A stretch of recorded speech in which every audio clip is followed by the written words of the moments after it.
Buenos dias. This is the authentic Empress, and I just wanted to share some of my thoughts. Whoever is willing to listen, or whoever else, has been meditating on this topic um, from time to time within themselves, or just like on looking from your outlook perspective, not only of you know, males and females in your family life, your more immediate life, but, just societal as well. And I feel like there's like a lot of like heavy misconceptions about, this whole idea that daughters are more difficult to raise or to have, to be parents to than sons. And I feel like society and just, reflecting on humanity, the condition thereof, and however, whatever outlet you want to explore where that question can be applied, even if you, consider politics, relationships or relational affairs, um, business, parenthood, everything, right? And that's not really true. I think too often people disregard the emotional side, the mental aspect of males. Yesterday I was meditating, and a thought crossed my mind. You know, this idea that women or females are so difficult, or they get a pass for difficulty or complexity, when in actuality, you know, God, the Most High, is complex in nature and mysterious. Um, and I guess, you can say that people have brushed over the topic of, men being mysterious. But, you know, it's usually, you have some good perceptions of it, and then you have like some more negative perceptions of it as well, or conceptions.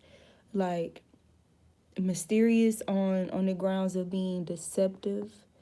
You hear a lot about that. Um, and then you hear about men withholding emotional expression and, all of that stuff too, right? Whenever we think about mystery to a man, and then when you think about how most people consider mystery to a woman, is more so like discretion.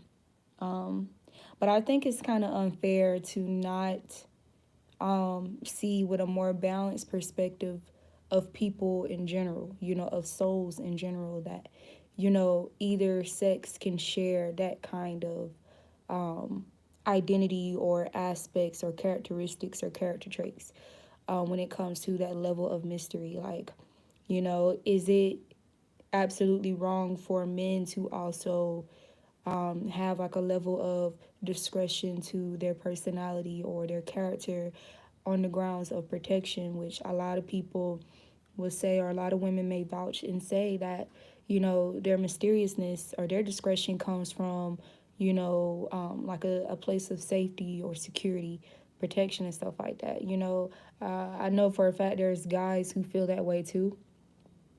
And there's like this whole process of a level of discretion, especially for people who are more, to a degree more mature, in a sense, where they want to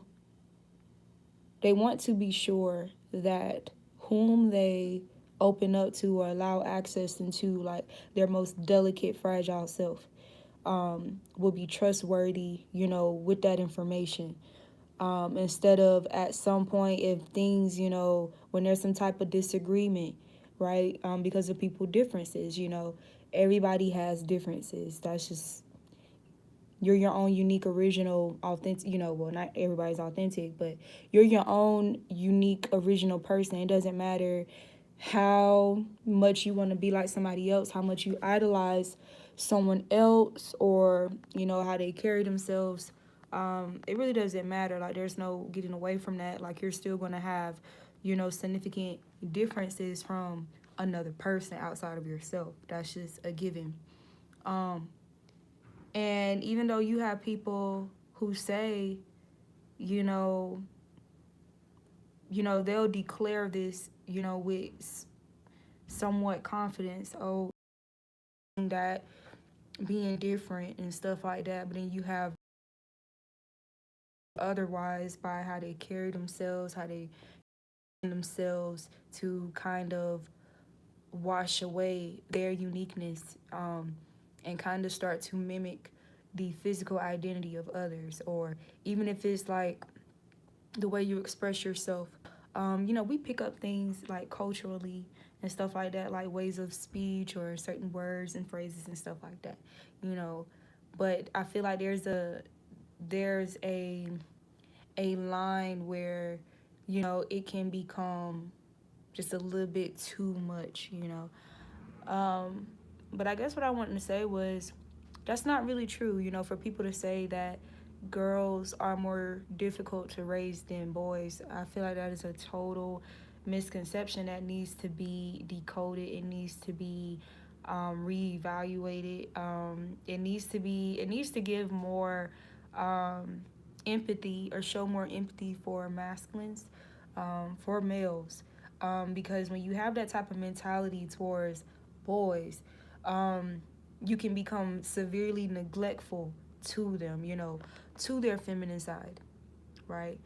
And that's obviously problematic. There's so many examples.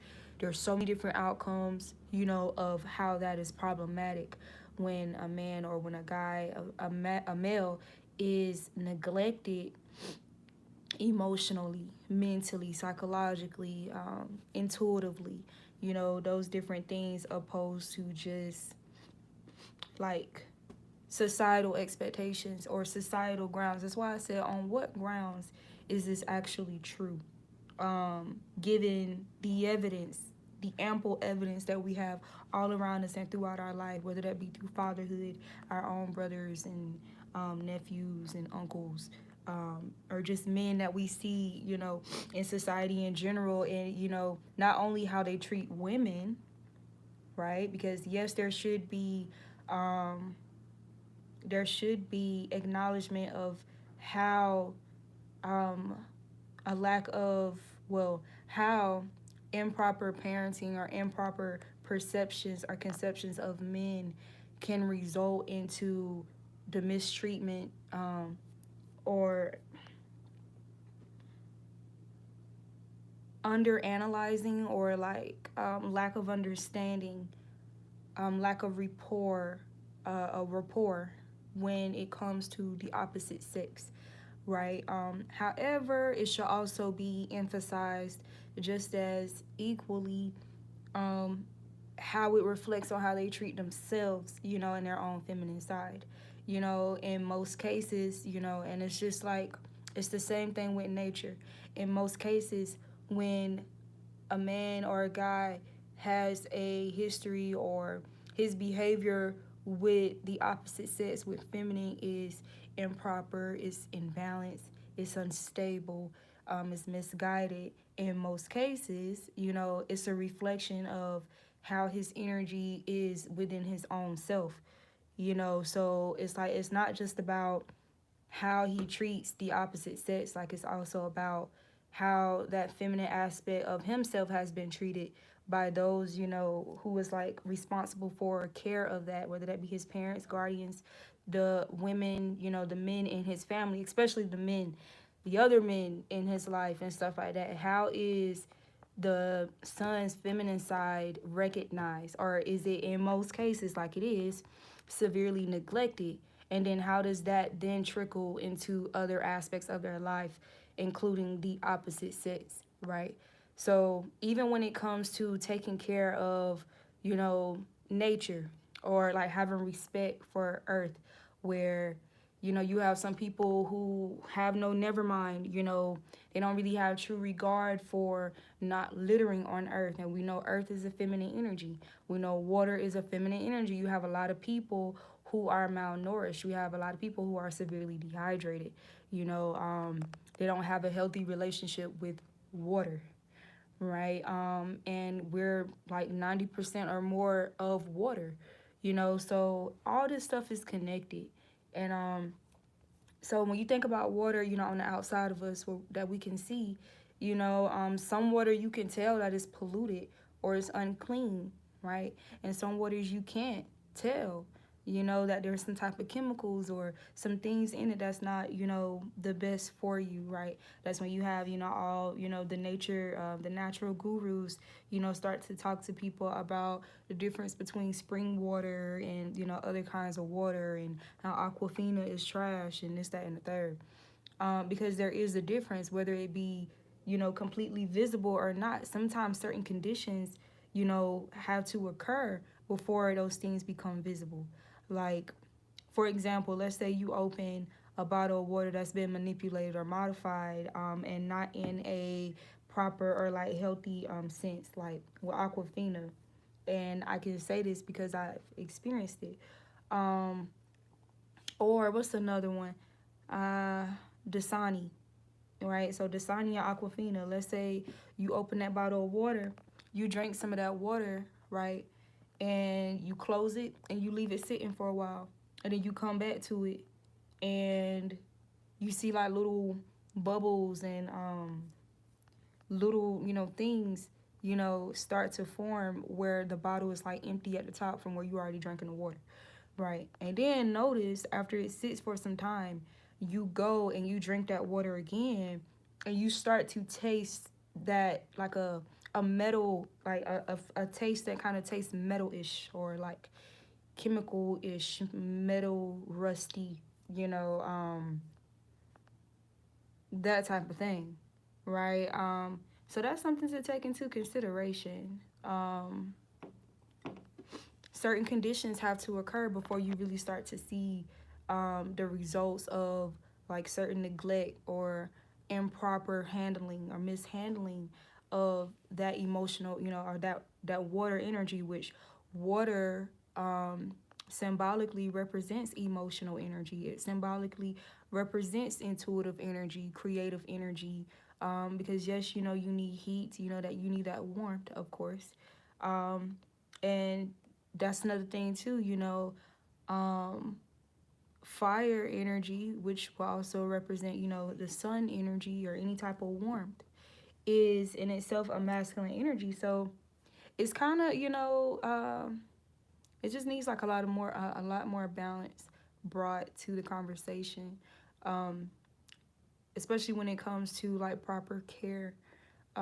Because if you really want to break it down, you know, spiritually, which I could even say scientifically, if you really want to break it down, you can say that that warmth that's cultivated when you hug a person, um, when you're being passionate to somebody or passionate about a thing, you know, um, a business, an activity, creativity, you know, whatever it is, that passion aspect of it, you know, and different ways that, you know, the fire energy manifests.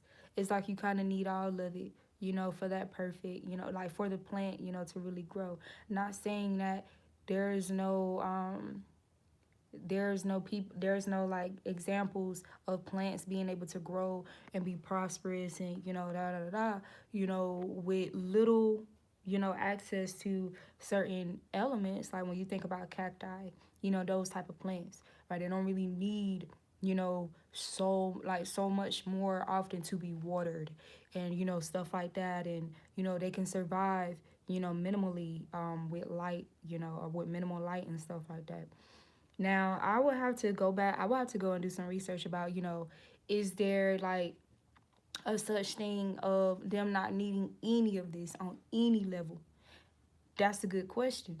Or is it a matter of even when it's minimal, it still makes a difference when it comes to growth, right? And, you know, I guess, when you think about people's uniqueness and, that idea of a lotus, being able to grow out of mud and not and just be clean, spotless. Or, the idea of plants that are able to grow, even, through cement, you know, so the conditions, right? There's still certain conditions where, um, if certain things are applied, damage can be reversed, or people can still, surpass certain treatment or certain lack, that was in their lives and stuff like that. But, all those factors still apply, that air element, the water element, the earth element, the fire element, all of that. Because, even cacti, they hold on to water themselves. Like when you're in a desert and stuff like that, a dry desert, right? Is taught that when you find a cacti, or you're in luck, you're blessed when you find a cacti, because it retains water, right? So if you think about retaining water, you think about retaining intuition, you think about retaining discernment, you think about retaining your creative factor within yourself, you think about retaining your emotional energy.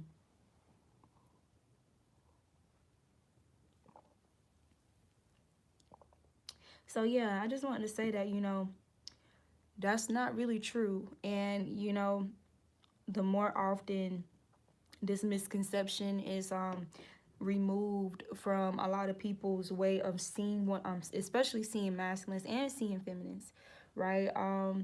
It would be like a lot. It will help a lot. It will help to bring like a lot more balance between both sexes. And especially like within people's own selves, like their own feminine and masculine energy, like a woman's masculine energy and stuff like that, right? So it's like we have to remember to be more balanced, or to make strides, with our children, or in the people's lives, who we are able to influence and impact, to bring balance of acknowledgement of both energies within each person, right? Don't severely neglect masculine energy within females. Don't underestimate females, to be, protective, in nature. Don't underestimate, their strength factor, their logic, their intelligence.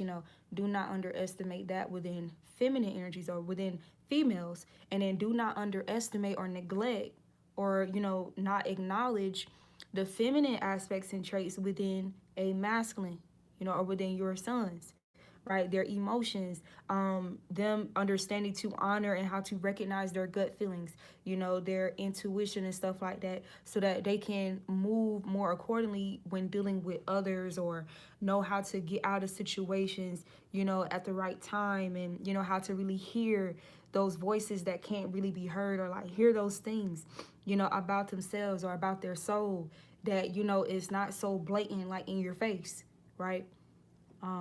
So yeah, people think that's true because society has, created this idea that it doesn't require much to raise a son.